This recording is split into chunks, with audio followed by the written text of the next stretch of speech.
A few nights ago, while I was preparing to go to bed, I got the news on Twitter about Paris, and that Paris was burning. People were being killed.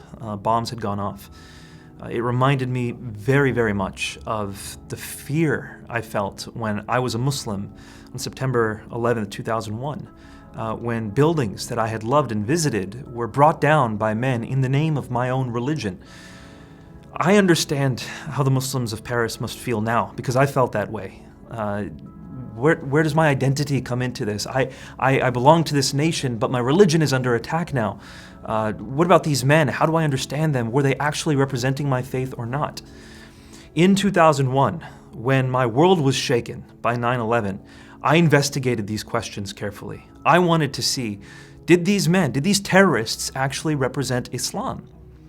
The fact of the matter is, they were following Muhammad quite literally. Muhammad has said words like he has come to bring terror. He tells people to use terror.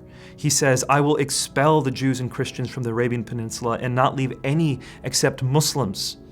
He says that I will fight against people until they testify the Shahada, and only then will their persons and property be safe from me. These are found in Sahih Bukhari and Sahih Muslim, by the way.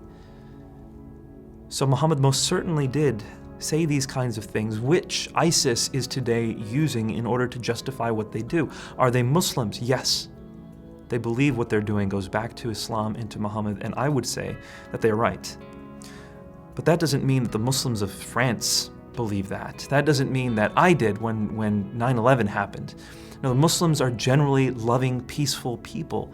And so, as a Christian now, I have to say, let's respond as Christ would respond. Let's respond with love for the innocents, whether they're Christian, whether they're French atheists, whether they're Muslim, it doesn't matter. Those who are innocent and have been harmed by this tragedy, we should love them, we should pray for them, we should come alongside them and figure out how we can help. But let's not ignore the truth either. The cause of these attacks were very much Islam. No, you can't quote sections of chapter 5, verse 32 of the Quran, which say that if you kill one person, it's as if you kill all of mankind. Look at that whole verse. That whole verse says that that was a teaching specifically for the Jews, the children of Israel. And we find that in the Babylonian Talmud, Tractate Sanhedrin 37a. No, the teaching for Muslims is given in the next verse, chapter 5, verse 33 of the Quran.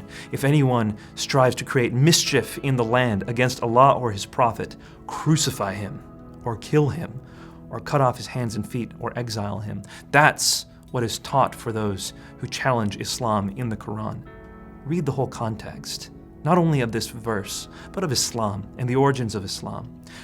My honest belief is if we love and search for truth, then, and only then, will we start finding a way to end these kinds of attacks. If we ignore the truth, they'll just keep happening. So let's love people, let's love the truth, let's pursue it, and let's ask God to mend hearts in this time, and for truth to be made known so that these attacks will not happen again in the future.